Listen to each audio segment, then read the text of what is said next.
Lecteur, lectrice, bonjour. Gracieuse Robert, l'autrice pour vous faire lire et pas que ses livres. Aujourd'hui, je vais vous faire un retour de lectrice de Mémé Ludger de Benoît Philippon. Cette femme est centenaire, féministe et serial killeuse.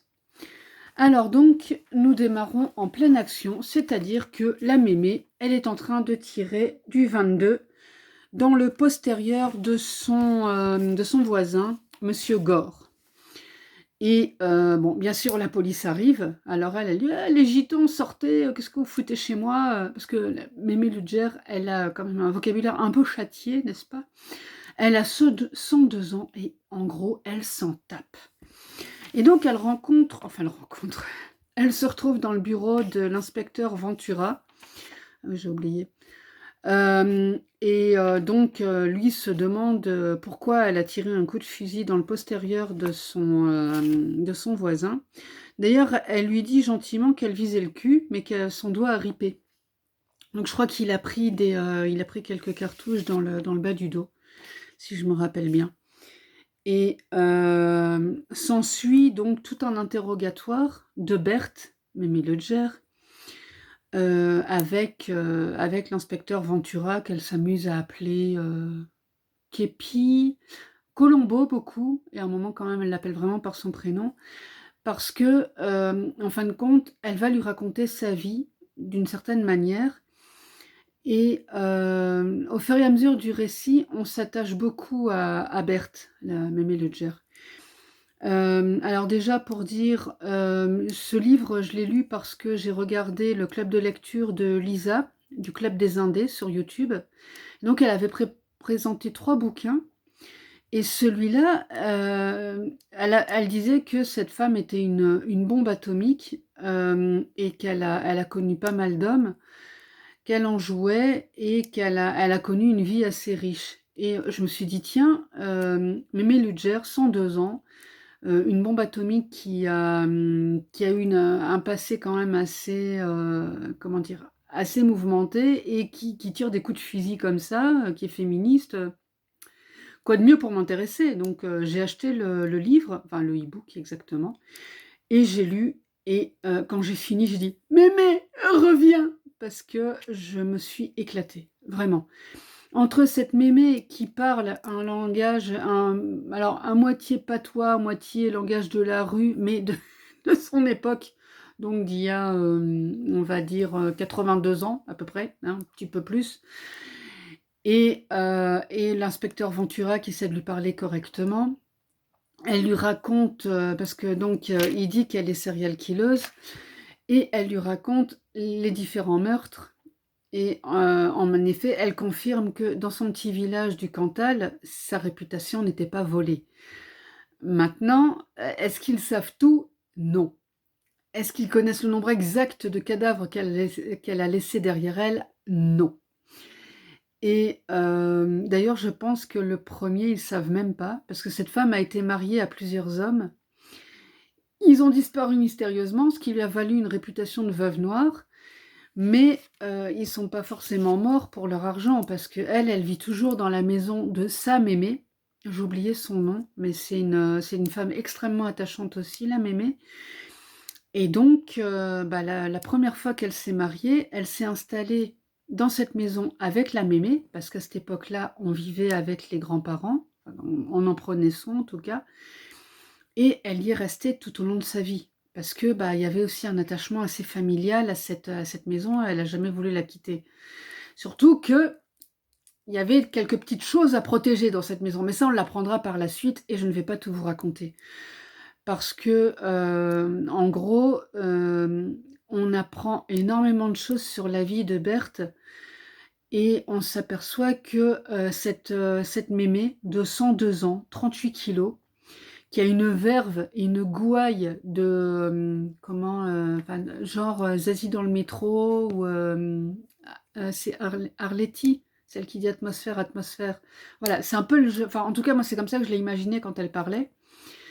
Et on s'aperçoit que elle a un cœur gros comme ça et on le sait dès le début d'ailleurs, hein, elle a tiré un coup de fusil dans le dos de son voisin pour protéger Guillemette et Roy. qui sont des fuyards. Et apparemment, pareil, le mari de Guillemette a pris un coup de fusil. Mais lui, par contre, il n'est pas à l'hôpital, hein. Lui, il y est resté. Et justement, Berthe, Mémé Ludger, prend la défense de Guillemette. Et en gros, bon, elle en veut à la police en leur disant vous êtes bien mignons, mais vous ne faites rien. Guillemette, elle a déjà porté plainte plusieurs fois. Elle était battue par son bonhomme et personne ne s'est jamais bougé les miches pour parler avec son langage. Donc, moi, j'ai pris les choses en main. Hein. Moi, Berthe, 102 ans, 38 kilos, toute mouillée, j'ai pris mon fusil et pan. Et comme ça, bah, pendant que vous vous occupez de moi, les petits là, ils ont taillé la route et on verra ce qui se passe. Et qu'est-ce que je peux dire d'autre sur cette histoire que bah, il y a pas mal de personnages qui passent dans le roman. On a pas mal de... En gros, de toute manière, le personnage principal, c'est Mémé. Et puis l'inspecteur Ventura. Et c'est tout le déroulement de cette histoire est entre Ventura qui écoute et qui prend la déposition de tout ce qu'elle lui explique, en lui disant, mais Madame Gavignol, je crois qu'elle s'appelle, là, je dois vous inculper pour meurtre. Même à votre âge, à 102 ans, bah, on n'a pas le droit de tuer des gens comme ça, c'est pas possible. Même s'il y a prescription, enfin, il y en a, il y a prescription, mais il y en a d'autres, non, quoi. Il y a quand même... hein. Et surtout que quand ils fouillent la maison, ils ont quand même des belles surprises, et que là, bah, il peut pas... Il peut pas faire autrement, quoi. Donc, et elle, bah, elle s'installe au bureau, et elle lui dit, attends, bon, prends une clope petit, on va raconter les choses. Et je vais t'expliquer aussi pourquoi j'ai fait ça. Et je vais t'expliquer aussi, surtout à 102 ans, hein, vous imaginez bien qu'à son époque, on ne défendait pas les femmes comme on les défend aujourd'hui. Alors, je sais que là, je vais aborder un sujet assez délicat, et je sais qu'on a eu le mouvement MeToo qui dénonce les hommes qui se comportent comme des porcs. On a eu tout un mouvement où on parlait des femmes battues et des femmes qui sont battues, qui vont porter plainte ou qui vont le dénoncer, qui ne sont pas protégées à temps et qui finalement terminent, alors soit tuées par un coup de fusil, soit sous les coups de leurs compagnons ou dans des conditions assez abominables. Mais comment dire ça? À l'époque de Berthe, c'était pire parce que, en gros, on avait l'air de dire que si, par exemple, Berthe avait pris une rouste, bah, c'est qu'elle l'avait cherchée. Parce que voilà, l'homme avait le droit de battre sa femme, et puis bon, oh bah tu comprends, il a pris un petit coup, hein, c'est pas grave, hein, oh t'as des nions, bah ouais, et alors, oh tu sais, c'est les hommes, c'est comme ça. Sauf la mémé. Et la mémé, c'est ça qui a fait que moi j'en suis tombée complètement amoureuse. Pas Mémé Ludger, pas Berthe, hein, la mémé de Berthe. Elle lui a dit, tu peux pas, tu mérites pas cette vie-là. Moi je t'ai élevée, parce qu'en plus elle l'a élevée, donc il y a un lien très fort entre ces deux femmes. Et elle lui dit, Berthe, tu ne mérites pas cette vie-là. Donc Berthe, qu'est-ce qu'elle va faire à un moment? Eh bien elle va réagir. Pas d'une manière très délicate, elle va réagir avec ses propres armes, c'est le cas de le dire, mais voilà. Et elle explique à Ventura qu'il ne peut pas lui donner tort enfin, pourquoi elle a réagi comme ça et ce qu'elle a fait. Après, il y a aussi toute la thématique de, bah voilà, moi j'ai mené ma vie comme je l'entendais, ça vous dérange? En gros, je m'en tamponne le coquillage. Voilà.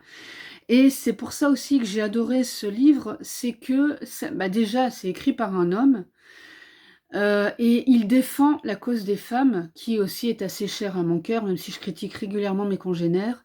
Je ne peux pas tolérer qu'une femme soit battue. Pas plus qu'un homme, hein, c'est pas la question, mais en général, les gens qui battent les autres font en sorte que la personne soit plus faible qu'eux, que ce soit physiquement ou moralement. Comme ça, ils ont déjà une emprise. Et après, ils arrivent à... Ils arrivent à continuer à avoir cette emprise sur la personne et à la maltraiter dans tous les sens du terme, que ce soit au niveau psychologique ou au niveau physique. Là, c'est vraiment ce qu'il raconte. D'ailleurs, il y a eu des scènes quand même assez... moi, il y a eu des scènes qui m'ont vraiment dérangée parce que, voilà, c'était assez violent, même dans la bouche de Berthe. Même dans sa manière de le raconter, on se dit, quand même, quoi. Voilà, donc c'est pour donner un peu une idée aussi du récit, mais c'est extrêmement bien raconté. Les personnages sont extrêmement bien creusés. Et alors, il y a des... Et c'est blindé d'humour. Il y a ce moment où Berthe rencontre un jeune, un Kaira, comme on appelle. Donc lui, il lui parle le verlan. Et donc, elle comprend mais que dalle. Et il y a une jeune fille qui est mise dans le... Enfin, qui est mise. Je vais essayer de parler correctement. En même temps, j'essaye de pas trop en raconter, donc c'est compliqué, parce que j'ai rien préparé, comme d'habitude. Et donc, elle rencontre cette jeune fille qui est au commissariat parce qu'elle a été arrêtée pour prostitution. Et il y a tout ce choc des cultures entre Berthe, qui donc a 102 ans, ce jeune qui doit avoir 16 ans, je crois, à tout casser, et cette jeune fille qui traduit le langage de ce jeune, dont j'ai oublié le prénom, à Berthe. Et Berthe, en gros, elle lui tire les oreilles en lui disant, garçon, toi tu me dis que je suis raciste et tout, t'es mignon, mais non, je suis absolument pas raciste. Ça n'a rien à voir, t'es un petit con, je te le dis, tu serais noir, jaune ou blanc, je te le dirais de la même manière, t'es un petit con et t'as rien compris à la vie, et maintenant tu vas m'écouter. Et du coup, il y a même la fille qui prend une leçon de respect, et la mémé lui dit, mais attends, t'as choisi ta vie comme ça, c'est volontaire ou pas? Parce que tu mérites mieux, tu peux faire mieux et tout. Donc elle se retrouve aussi à faire la leçon à ces deux gamins là qu'elle retrouve, qui pour elle, ses arrière-petits-enfants en plus. Donc voilà. Et la scène est racontée mais d'une manière mais tout bonnement magnifique, quoi. Moi, j'étais écroulée en lisant ça. Donc ouais, c'est extrêmement humoristique. Quand elle s'amuse à se moquer de Ventura en lui demandant s'il a de la famille dans le cinéma, elle l'appelle Colombo. Elle a un 22 qu'elle appelle Dirty Harry. Elle raconte aussi la manière dont elle arrivait à aguicher les hommes, parce que bah, elle était très très belle. Et elle avait un côté sauvageonne depuis toute petite, parce que comme elle a été élevée par Mémé qui lui a dit t'es une femme et sois fière d'être une femme, elle a voulu, depuis toute petite, elle était hors norme. Et donc, elle n'était pas toujours bien coiffée, tirée aux quatre épingles et tout, et trouver un bonhomme, un mari, mais elle s'en contrefoutait, mais comme de sa première chemise. Elle vivait avec Mémé, et voilà. Et c'est quand Mémé a commencé à décliner, qu'elle a commencé à s'apercevoir que bon, c'était compliqué de s'occuper de Mémé et tout ça, qu'elle s'est dit, peut-être me trouver un bonhomme, ça peut-être être utile. Et c'est comme ça que finalement, elle a profité de ses charmes et tout pour se dire, tiens, je fais un petit clin d'œil, là, puis tout, et l'autre il tombe, ah bah c'est cool ça. Et voilà, mais c'était, déjà physiquement, elle était très belle, et elle le savait et elle en jouait. Et en plus, comment?